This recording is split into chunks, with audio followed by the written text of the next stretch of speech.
Thanks everybody for coming. Just a sort of information session really about the factual films.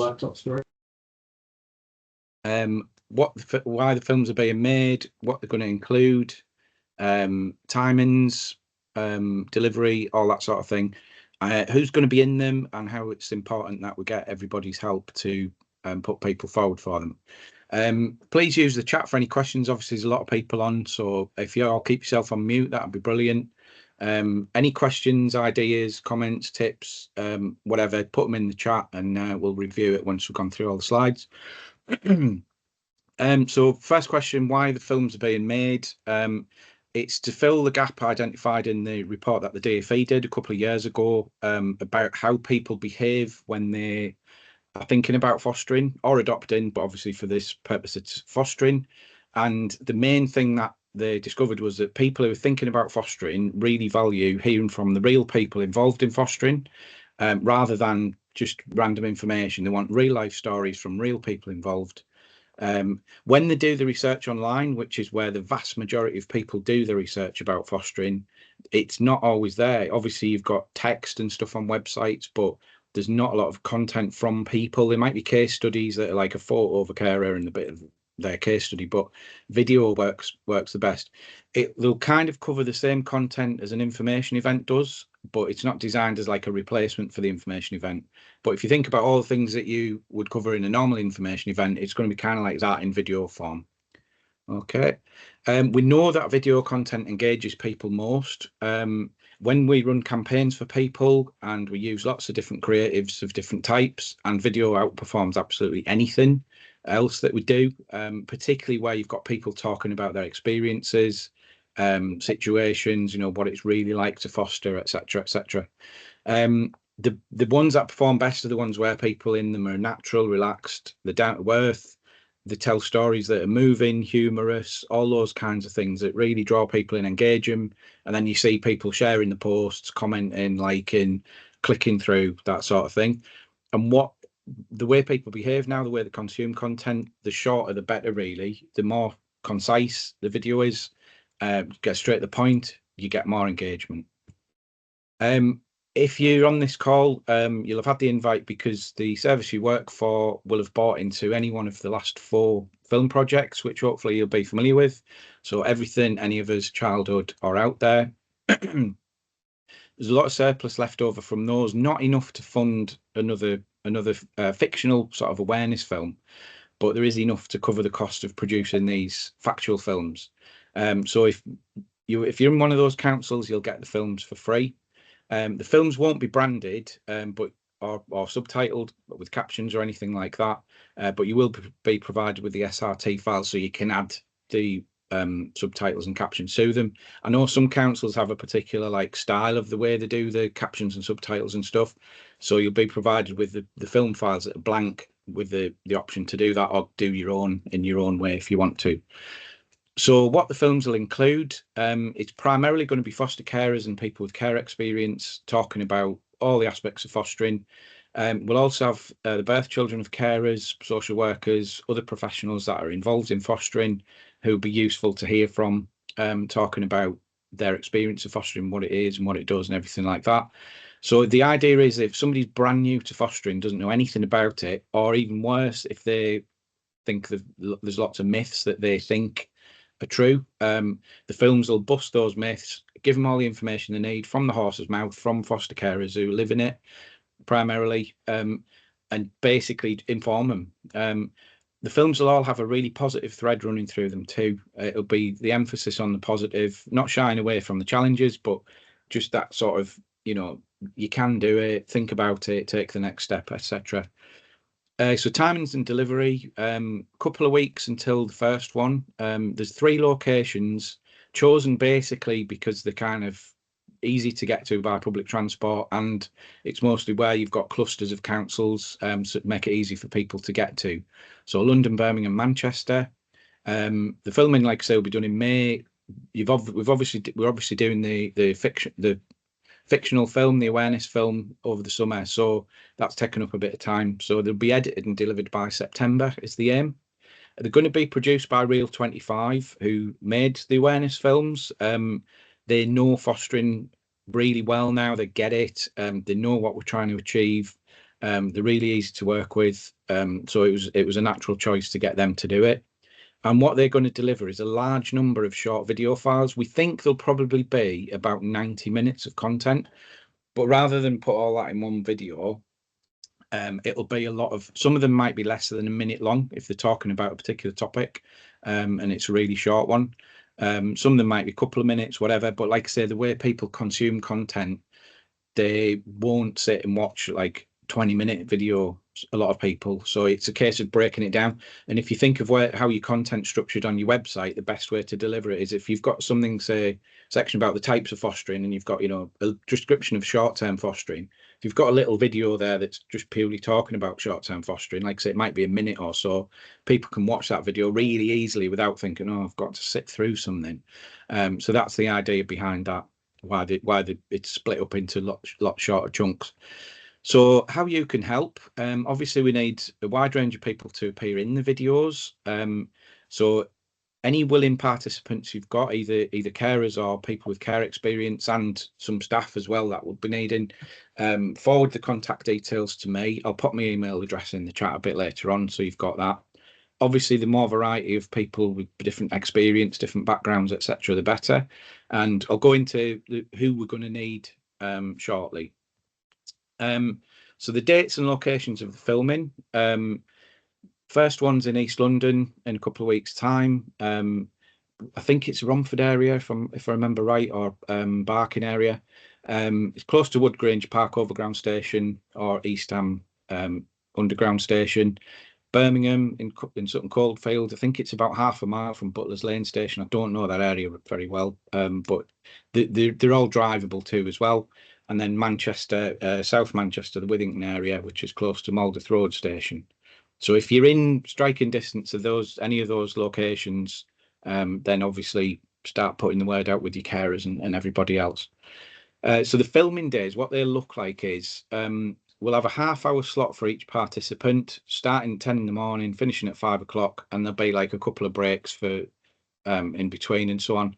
They're going to be in properties that are specifically set up and rented out for use in filming. So the normal houses or flats, but they're set up in a way so it makes it easy to film in them, to make it look natural and normal and everything else. For anyone that participates, we'll reimburse all the train fare or whatever it is. If they're driving, then it's 45p a mile. And every participant that takes part will get a £50 gift card as well. It'll be likely to be like the All for One gift card that you get from the post office, which is like can be used online in pretty much any sort of high street store, as well as physically as well. And we're asking participants to come like 15 minutes before the slot. So if the slot is 11:30, we want them to get there for 11:15 so they can have a drink and get ready and set up and everything. It will be like a conveyor belt. So we don't want people turning up mega early. We don't want people turning up late. It will be like, right, you're in, you're being filmed, see you later. And what we'll do is when we get the contact details of everybody interested, we're going to sort of have a call with them beforehand, determine what their experience is and what topics they can talk about. So when we're doing the filming, we know what to ask them, what to prompt them. So, you know, tell us a bit about long-term fostering, tell us a bit about how long you fostered for, all that kind of thing. So who do we need to participate? We really need people from underrepresented groups. When you look at sort of the fostering population across the country, there's different groups that aren't sort of represented as they are in the general population. So we really want people from different ethnic, cultural, religious backgrounds, members of LGBTQI plus communities, younger foster carers and those without birth children, because we keep being told, and it's a fact really, that the fostering population is getting older, so we need fresh blood, younger blood. I know a lot of authorities have been recruiting carers who are in the 20s even, and 30s and so on, and also people without birth children. You know, some people think that because they don't have children of their own, they're not qualified to foster or whatever. People with care experience, that's very important as well. We really want to hear their voice and you know why people should foster, etc. So again, push those people to the front.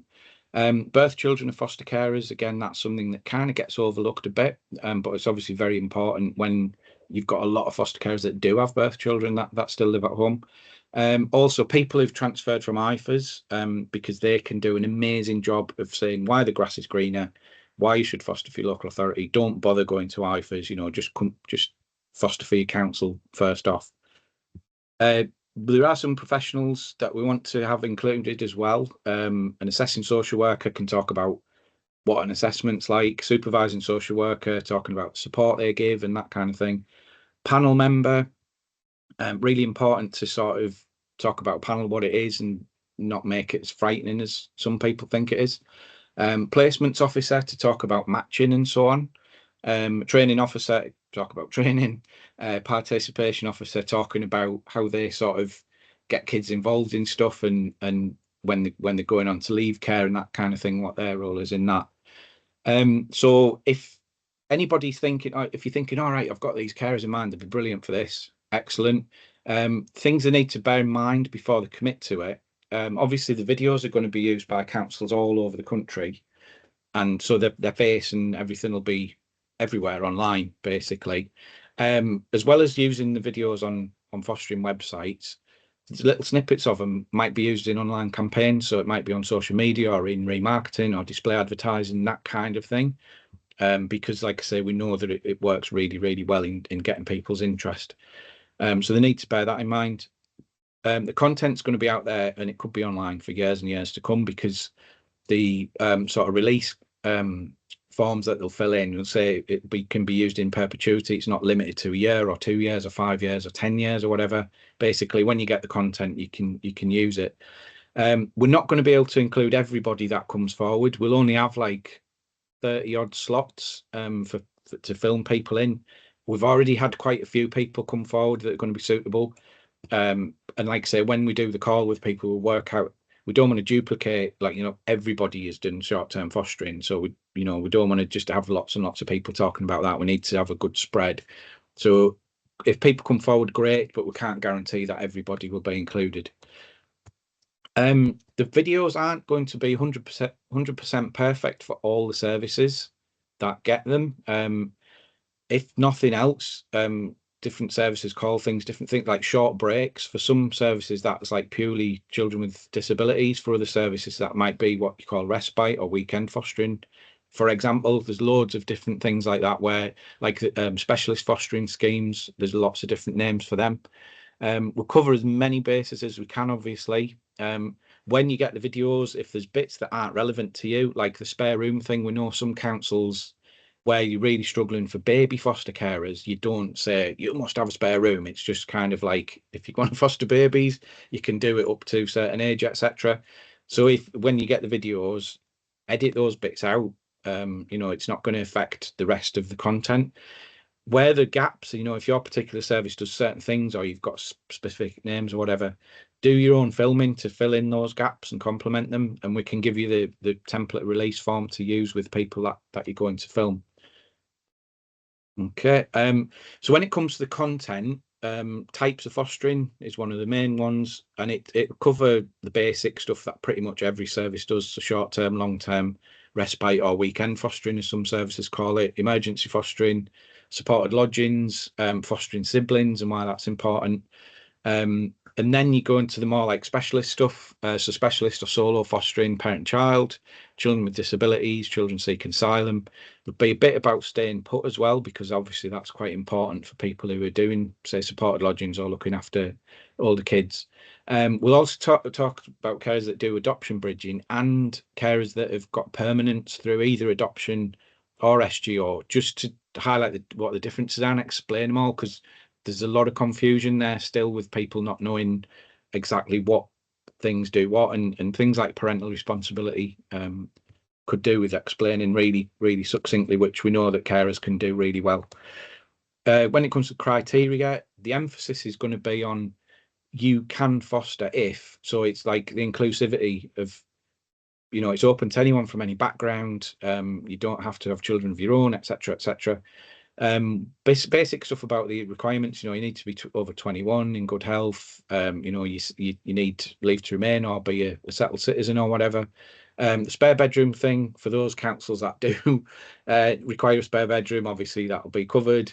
And like I say, if you don't, then you can edit that bit out. What rules people out, i.e. convictions and other things, or certain health conditions or whatever.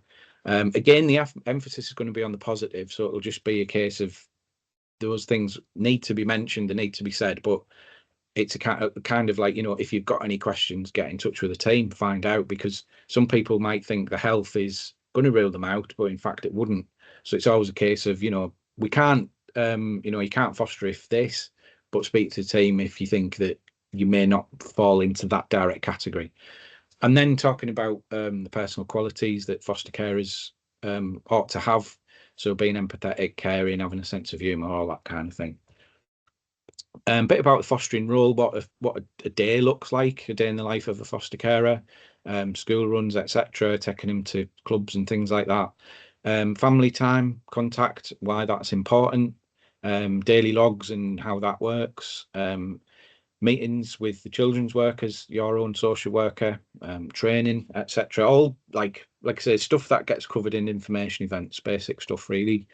The assessment, talking about the checks and why you need to have so many checks, so that you know you're only going to approve safe people. Talking about home visits, and I know not every service uses the Form F, but it will just talk about, you know, you assessing social worker, doing the visits, compiling you know, your story, if you like, for submitting to panel.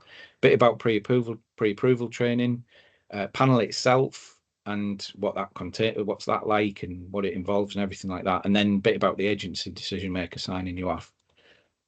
Support, really, really, really important to cover the financial stuff. We can't obviously be specific about, you know, you will earn this much per week, but we'll be able to get carers talking about, you know, we get paid for this, we get paid for that, we get expenses, we get this, we get that. Because it's one of the questions that when people are searching online, researching fostering, by far and away the most popular thing to search for is how much do you get paid as a foster carer? It's the first thing people need to square off before they take any further action. Support from the team, pretty straightforward, you know, your supervising worker and so on. Peer support from other foster carers, buddy and mentors and so on. We'll talk about Mockingbird as well. So those councils that have Mockingbird, that'll be covered under that. And then if we'll do like a separate one for what it's like when you're members of Fostering Network or Foster Talk and New Family Social as well. I'd call this inspiration, because throughout we want them to be upbeat, we want them to be positive, we want them to be like energetic and so on.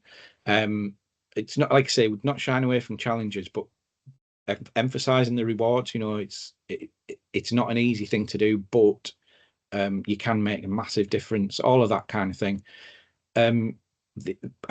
People care experience, giving advice, you know, what makes good carer, what you need to bear in mind if you're thinking of fostering, that kind of thing. And then a lot of encouragement to take the next step, you know, speak to the team, make an inquiry, come to an information event, whatever it happens to be. Just that kind of like, hopefully you've watched the video, you've been inspired, take action.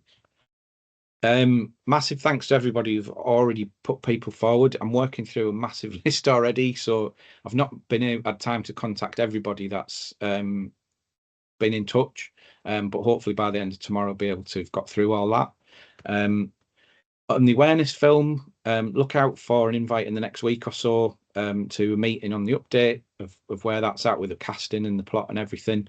The launch date is going to be, it's confirmed now, Thursday 9th of October. It's all booked in. We've got an event booked at the Birmingham Everyman Cinema. Same kind of thing as previous. If you're looking at doing regional launches, then please get in touch so we can coordinate all that. And if you haven't yet got a price for your service for this year's awareness film, get in touch with what your total number of children in care is, and then be able to give you a price on that. And that is it. Okay. Hopefully there's loads of stuff in the chat. There is, John. Yeah. Do you want me to run through some of the annoyingly, John, I've not been able to either react to people or reply. So I'm trying to sort of get through everything. One of the ones that you might know the answer to fairly easily, although I'm not aware that we've actually talked about this for this, is if people are wanted to put it onto a hub website, but not everyone in the hub has participated in the films. I'm thinking this is slightly different to the main event film. So would they be okay to put it on the hubs? Ideally, we want the film project and everything to be as equitable as possible, so that everybody who's paid in gets something. If somebody is in a hub and they haven't bought into any of the film projects in the past, they'll still be able to do so, and then that will allow the content to be shown on the hub website, if that makes sense. Same with the awareness film, the fictional films. You can only show them across an area if everyone in the area is bought in, because it's not fair on anybody that hasn't paid in. So hopefully that answers that. Okay. A few questions about size and the formatting, landscape, portrait, etc. How I've answered that, just checking back with you, is that they will come in a format. People are welcome to clip them, glue them together, change formats if they want to do that for this. It's not like the main films where we say you kind of can't touch it, that these can be formatted as people want them to be. Is that correct, John? It's just going to be like raw film, if you like. Obviously it'll be edited nicely and everything like that, but yeah, nothing to stop you from editing them how you want them, basically. Lovely. I haven't had many content suggestions as well in the chat. So if people want to add anything about things that you think you sort of have your patter down each time because you get asked the same things all of the time, and you'd love to have the voice of a foster carer or a care experienced young person or adult to have that voice for you to use, then please do pop that into the chat, because we are going to save this and use it as part of, the ideas there. Deadlines for putting people forward, John? I would say by the end of, well, next week would probably cut it fine. If we could have, well, actually, yeah. So by the end of next week, which is I think the 3rd of May. Sorry, 10th of May. If you can put people forward, it'll be kind of like a first come first served thing. There's a lot of bases we need to cover. So if we get a carer who's kind of like, there might be a panel member for another local authority. They might have done short-term fostering, long-term fostering. They might have transferred for an IFA. So you might get one person that can cover a lot of areas. And obviously we'll book them in. Once all the areas are covered and we've got plenty of duplication, we'll be able to say, oh, well, we don't need any more short-term foster carers. So the sooner you get people pass the details on and we get them booked in, the better, really. And it'll make my life a lot easier too. I don't want any last minute stuff if I can help it. I've said as well to people, but just in case people aren't reading the chat too, is to have a think about, who are people who you've used before, for radio, for film, for anything that you've used in house. It's because we're trying to get through obviously a lot of content for a lot of local authorities as well.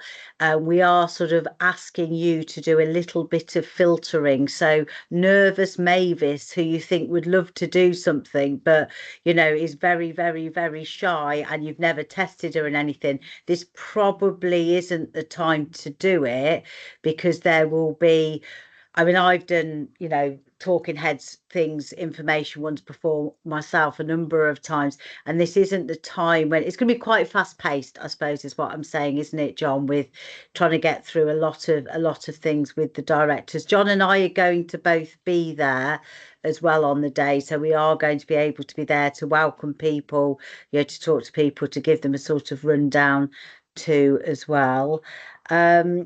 Some questions about having the raw footage as well, if they've put carers forward. I said that's maybe a question we need to ask Rich and Dave, because obviously the editing here is huge. So just to check some costs, to see whether that's doable or how they work with that. I don't know if you've got any thoughts on that, John. We need to check with them. We've got a meeting with them tomorrow, so we can ask them exactly what it'll look like. Yeah, we'll be able to answer that. Yeah.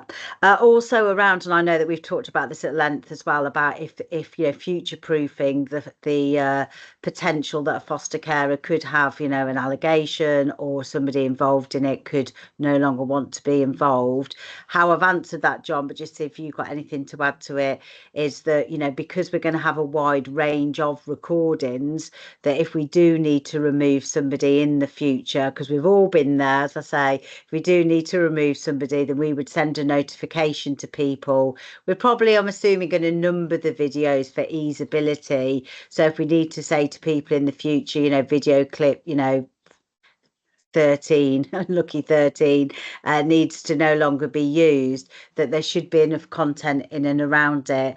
Also, we're not going to use the full names of people in it. Somebody's asking whether we're just going to say the location on it. So I'm just trying to read that as I'm going. I'll explaining panel.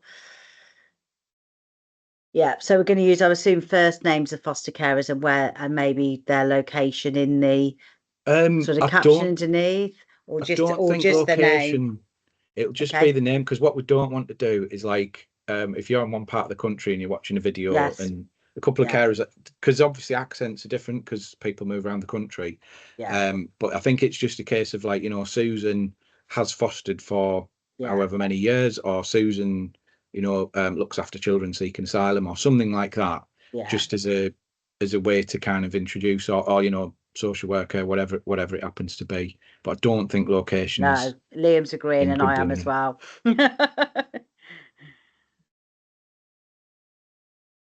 Okay, anything else? I'm trying to catch up myself. The main thing we want is, obviously, I've put the content on the slides there. We think we've covered all bases, but I can guarantee there's be some stuff we've missed off. We'll share the slide deck afterwards with the recording link and so on. And if you go through and think, right, it would be really good if you include this, or we call our specialist scheme that, and so on, let us know, because that'd be really useful. What we don't want to do is produce something and then afterwards go, oh no, we should have done that, because like I say, the filming starts in just over 2 weeks, so I want to get it as perfect as possible, really. Can slide, yeah, I can do that, Caroline. Bit about, LA's, we don't work, it's not for IFAs at all. Deadline 10th of May, when successful. But as soon as I've spoken to somebody, basically I can gauge what their experience is and so on, and let them know. Like I say, it's kind of going to be first come, first served. So I'll be able to say, great, I'll book you in at this date at this time, and so on. What we'll probably struggle for is people doing the slots around like school pickup times. Although it starts at 10 in the morning, that might be tight for some people who've done a school run, and then, like, you know, 2:30, 3:00, 3:30, whatever. A lot of people be going doing school runs. So if you can put people forward who perhaps look after all the kids or whatever, or maybe the partner or somebody else does the school run for them, so that we don't get top heavy in kind of the middle of the day, because that's kind of what's starting to happen. So just bear that in mind as well. Basically, the easier you can make our life, the better. I would really appreciate it. Are you doing anything around how birth children are supported? So we'll have birth children of carers on there as well, and talk. I know some councils are amazing at doing that and supporting birth children, and some don't do anything, to be honest. So it's hard to say, you know, if, you know, my parents foster, etc., but I got to do this and I got to do that and I got to do the other. It's more about how what it's like growing up in a fostering family, I suppose. So if somebody whose parents are thinking of fostering, and the parents say, oh, watch this video, there's people here who grew up in a fostering family, they'll learn more about that side of it, rather than all the additional stuff that some councils do but not others do. Hopefully that makes sense. I'm just trying to type this here as well about the language. Good point there, by Ryan. We will absolutely try our best with the language, but we are aware, and we do need to also accept that you may use slightly different. There are some things that we know are outdated, so things like talking about a child as a placement, etc., because we do, all work in this field. But there may be some things that are a slightly different terminology to the terminology that your local authority or service now uses, and we will try and be the most progressive that we can with that. But there might be some quirks. We can't do anything about that. We can't re-record every interview using a slightly different term. So things like your fostering schemes, we'll go for the generic name for them. But of course, when you are showing these clips, because as we've said, we do generally see these clips as being that sort of next level down. So you may well want to put them on your website, but with some text around it talking about, your need for short-term foster carers, etc., or in an information event. But you're welcome, obviously, as I've said, to put them out there as a first contact. But really, you might need to frame a little bit of it, of what you call something or how you do something. Same around the support for birth children that's come up as a question. We're going to obviously talk about support and have conversation about support, but we are really conscious, aren't we, John, that different local authorities in different areas do have different types of support and things that they do or don't do. So we'll try and again sort of keep it fairly generic, or people talking about their experiences. You may have some clips that you feel you can't use because your service at the moment isn't running support groups for, birth family members or whatever it might be. And you'll just have to park those clips up. If there's something then that you do wonderfully that you really want to shout from the hilltops about, and we haven't recorded it because it's quite specific to your area, and I'm thinking of things like Mockingbird, etc., that if there are some very specific things, then you've got your own normal content to go to on that as well. So we're not going to ever be able to cover absolutely everything and nothing that you don't want, but everything that you do want, because we are all slightly different as well there. So hopefully that's a bit of a long answer, but hopefully that just gives it a little bit more wider thought context about, it's kind of like, what do we have in common, what is quite generic, and then if you're stepping off that in your service, then as I say, you'll have to pick the ones that do or don't apply to you, and use your usual content making mechanisms to cover anything that's particular to you. Yeah, family time instead of contacts, fairly fairly across the piece, I think now, isn't it? Does anyone still use contact? Some pieces do, yeah. I think what we can do is say when somebody's talking about a specific thing, so say it is family time, you can say, or we do family time, which you might have heard of referred to as contact, or what, it's just something like that. So it couches it and covers other things as well, but uses the phrase that you want to use now, such as family time. Yeah. All right. Anything else in the people want to put in the chat? So sorry for my sausage fingers in the chat as well.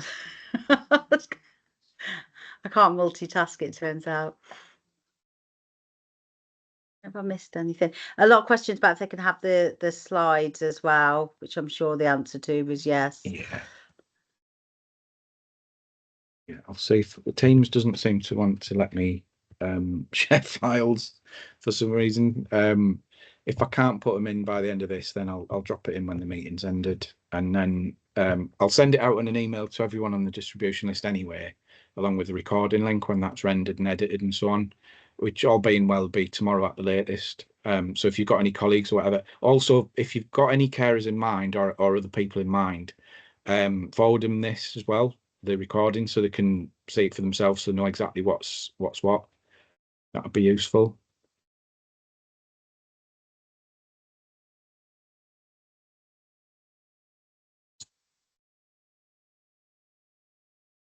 Okay. Just checking anything else. Thanks, Caroline. If you've got to fly with all the info in concisely. It's really been tricky to like boil this down to presentation, really, because there's a lot to it. hopefully the slide deck will explain everything to them. We'll see anyway. But like Rachel said, if it's people that are already helped you on information events, are happy being in front of the camera, they know kind of what the drill is, if you like, then hopefully they should just get it. What we want as well is we want carers that are reliable, where people do help you out at information events as well. We don't want the ones who turn up half the time, because obviously time's precious. We've only got a limited number of slots at each location. We don't want any no-shows if we can help it. What we'll do is create like a reserve list. So if people have to pull out, because we know carers get stuff that they have to deal with, that's inevitable, that's fine. But if they can give us notice, or they can say, something's come up, I've got to do this, hopefully we'll have people on the reserve list who can jump in fairly quickly. So we don't basically just don't waste a slot, because there's such a lot of content to cover, and it's surprising in half an hour how little you can cover in half an hour if somebody's talking about a topic or several topics. So we really have to manage the time really carefully, and like I say, the people you put forward, please make sure they're reliable, and that goes for staff members as well as carers. Yes, so Rachel's had that experience. Yeah, please just absolutely reiterate that because the filming costs here, as we said, it's intense. It needs to be slick as we can be. And if we get into a situation where, multiple people haven't arrived, you're going to have gaps. You're all going to have gaps then in the content, because we won't be able to, rebook, a studio property, the film directors to redo it at another point. It is a kind of one opportunity to do it. So yeah, if somebody has, you're not too sure, they often don't attend training when they say they're going to, etc. Just have a think about that, because it will leave people with a gap. I know I've experienced that myself and was quite soul destroying actually. And we all understand emergencies come up, right? We all understand that, but when people aren't arriving because they remember they've got a garden seat being delivered, it kind of riles slightly. True story. I hope it was a good one. I hope so too. I never got to sit on it though. Okay. Any more for any more?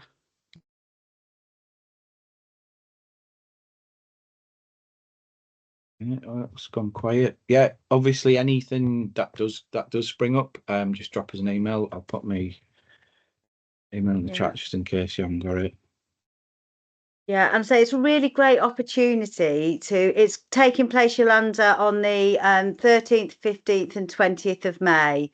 The recording will come to you together with the slides if you need to catch up on what was said earlier, because can't go back through. Yeah, London, Sutton Coldfield, which is just outside of Birmingham, and Manchester are the three filming locations that we've got confirmed.